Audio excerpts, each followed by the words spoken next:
Thank you for every single individual that was involved in deciding to giving me this award. Thank you, Barbara. Gracias, Federico. Thank you, Brit. And first of all and foremost, I am deeply thankful with spontaneous order.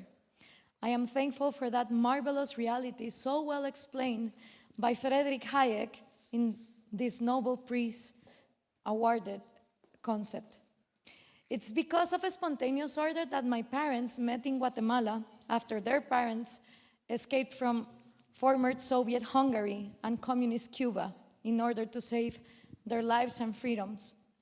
From them is that I first learned the importance of knowledge and ideas, since it's the only thing that no totalitarian dictator can take away from you, what you have in your brain. The brain is the most valuable of your properties. It is the tool to solve problems. It is the key to start over and create wealth and progress. It's because of the trust that Manuel Ayau had for a spontaneous order that he founded Francisco Marroquín University in Guatemala. Thanks to intellectuals like Hayek, he understood that only through the battle of ideas he could contribute in creating future generations of freedom fighters that would change the current situation in Guatemala. I am thankful that all these aspects of my life came together due to a spontaneous order, and they allowed me to create more upon it, spreading the ideas of liberty, dignity, and individuality throughout the world. I am standing in the shoulder of giants. Like the Beatles said in their famous song, "All You Need Is Love," there is nothing you can say that can be said. There is nothing you can do that can be done. Nothing of what I say and nothing of what I do hasn't been said or done before. As Richard pointed out, this is a battle that is never quite won, it's never quite lost. Every single culture, civilization throughout the history of mankind has to fight for freedom and remind the next generation not to lose the importance of it. Because the thing with freedom is that people that have it forget how valuable it is. And until you lose it, is that you are reminded on how important it is. Giants that I'm standing in their shoulders, like Mario Vargas Llosa, his son, Álvaro Vargas Llosa, which his works in Liberty for Latin America, a marvelous book, explained the 5 principles of oppression that have transcended our history in Latin America. 10 years ago, I was nearby studying in a very socialist university, KU Leuven, and they denied me my degree in a Master's of Economic Development because I wrote a thesis criticizing the World Bank and the IMF. You cannot imagine that I stick to my principles, and that's why they never give me that master's degree. And you cannot imagine what it means to me that 10 years after fighting for freedom, I'm receiving this award. It's priceless. But in these 5 principles of oppression, Álvaro Vargas Llosa explained state mercantilism, wealth transfer, privilege, politicized law, and this complex of victimization that makes it impossible for Latin Americans to have resilience in order to overcome the things that have a struggle for us in the past. But this resilience you can see in societies like the Japanese society after 2 atomic bombs. It's not the Spanish conquering you 500 years ago, no. It's 2 atomic apocalyptic bombs, and they had the resilience to go on. It is the same resilience that Viktor Frankl so well explains in The Man's Search for Meaning. The capability that even if you are a slave in a concentration camp, as long as you understand that no one can get in your head, you're free. Dambisa Moyo, another giant that received this award, and she also was a great inspiration for me. In her book, Dead Aid, I understood. Us, third world countries, we don't need aid. We need trade. And that's where I understood the hypocrisy of Europeans and of Latin Americans receiving all this aid, also from the United States. It's not aid that we need trade. And every time you just give aid with no accountability, you just harm us.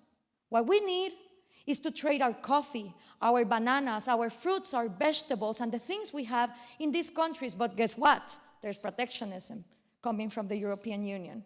So if you don't want to see us poor, let us trade. Don't give us more aid. But there was one thing that Dambisa said when she received this award. She said, extremists on both sides of the economic issue have hijacked economic thinking and wielded it as a weapon in political fight, diluting and distorting the meaning of economic ideas in the process. Democracies are not enough to protect the individual and his and her rights. As Dambisa pointed out, according to Freedom House, 70% of democracies in the world are illiberal democracies. It turns out that if the majority votes that you can be expropriated, you are expropriated. It turns out that if a majority votes that you should go to jail because of what you're saying, you go to jail or you get censored. Democracies are not enough because majorities, they sometimes are mistaken. The majority thought that having slaves was good until the 19th century. The majority thought us women were too dumb to be presidents or to vote or to have property. So why is it that we're so obsessed with democracies when democracies need a limit? And that limit is called the constitutional republic. Because only limited government in its constitution says that the most important of all minorities, the individual, cannot be violated by any majority or any dictator. And this reminds me of something that Hayek said. Perhaps the fact that we have seen millions voting themselves into complete dependence on a tyrant has made our generation understand that to choose one's government is not necessarily to secure freedom. Democracies are not enough. He also said, all political theories assume, of course, that most individuals are very ignorant. Those who plead for liberty differ from the rest in that they include among the ignorant themselves, as well as the wisest. We do not only face socialist dictatorships, though. We now face the tyranny of the political correctness. If your speech offends me, we have to ban it. This threatens to end our freedom of speech, which is quintessential condition in order to give the battle of ideas. How can we give the battle of ideas when some words are censored? Where is the line? Who puts it? But there are also dangerous threats to liberty from the other side of the spectrum. Deirdre McCloskey, another giant winning this award, and Jeffrey Tucker have well described some of them in their book, Right-Wing Collectivism. And more than 50 years ago, Hayek wrote, Why I'm Not a Conservative, dedicated an essay crucial today to understand why it is imperative for libertarians to differentiate ourselves, not only from socialists, but also from conservatives. And I don't want to talk about the obvious differentiations we have with conservatives, such as the support for nationalism and the rise of xenophobic alt-right movements. No. I want to talk about another difference that Hayek pointed out more than 60 years ago. And he said, personally, I find that the most objectable feature of the conservative attitude is its propensity to reject well-sustained new knowledge because it dislikes some of the consequences, which seems to follow from it. I have little patience with those who oppose, for instance, the theory of evolution, or what are called mechanistic explanations of the phenomena of life, simply because of certain moral consequences, which at first seem to follow from these theories, and still less with those who regard it as irreverent or impious to ask certain questions at all. By refusing to face the facts, the conservatives only weaken their own position. We know so little about our DNA. Neuroscientists are finding that we're wired to be free? Anna Julia Cooper, more than a century and a half ago, wrote, "The cause of freedom is not the cause of a race or a sect, a party or a class. It is the cause of humankind, the very birthright of humanity." She had no access to DNA knowledge. All this ridiculous, racist, xenophobic rhetorica can be quickly dismantled with a test of our blood. All of us are the consequences of centuries of civilizations mixing up together. So it is ridiculous that we fight against each other because of the color of our skin or our nationality. As human beings, it doesn't matter if we are Latin American or African or European, we will have as a birthright and as a desire the need and the will to be free.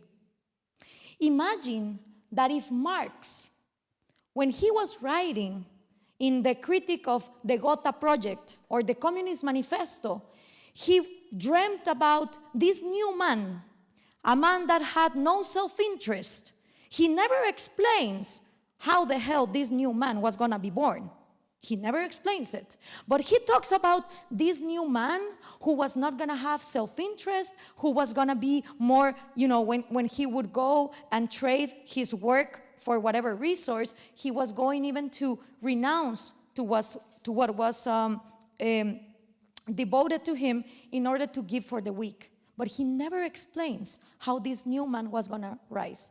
Now, when Karl Marx wrote, there was no psychology in place. Even Freud was not even in his theories. Let's not talk about neuroscience, psychology, evolutionary psychology, self-esteem, emotional intelligence, all the things we now know.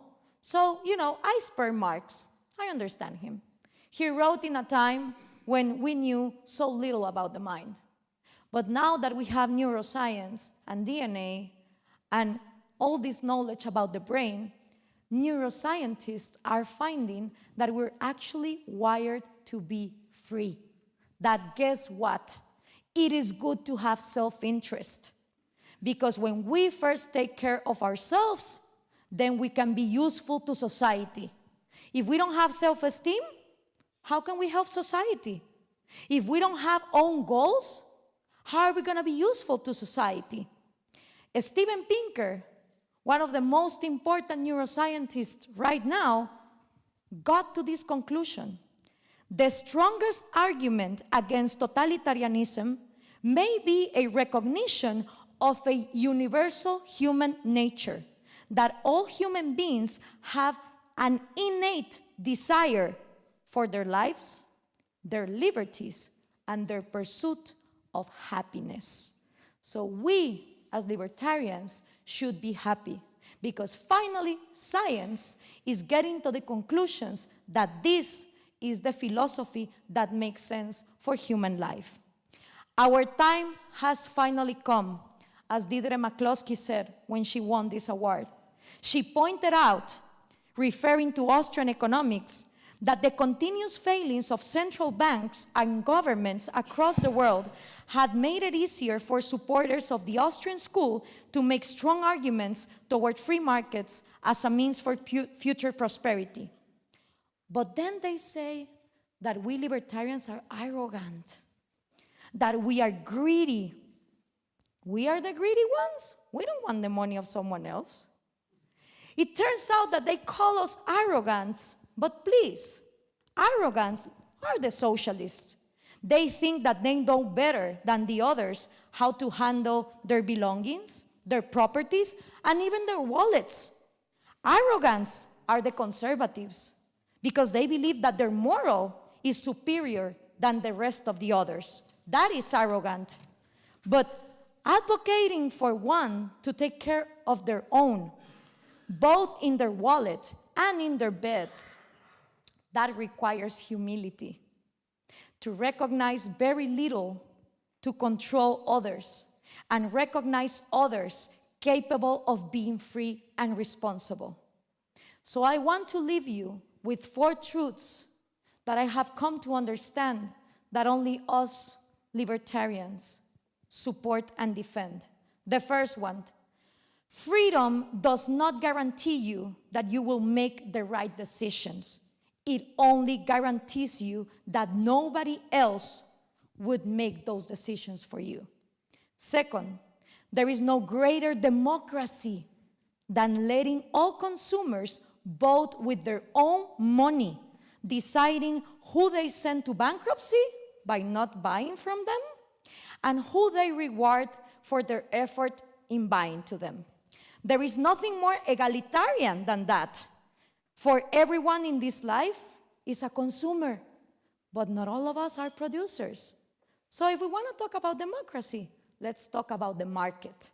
That's the biggest democracy of all, where we all, with our money, can vote to award the effort of the one who's doing good and send to bankruptcy the one who's doing wrong. Third, there is nothing more empathetic with humanity than fighting for life, private property, and the freedom of the smallest minority that exists in this planet, the individual. You cannot call yourself a defender of minorities when you're willing to submit the smallest minority that there is, the individual, to injustice by expropriating them or killing them or taking their freedoms away.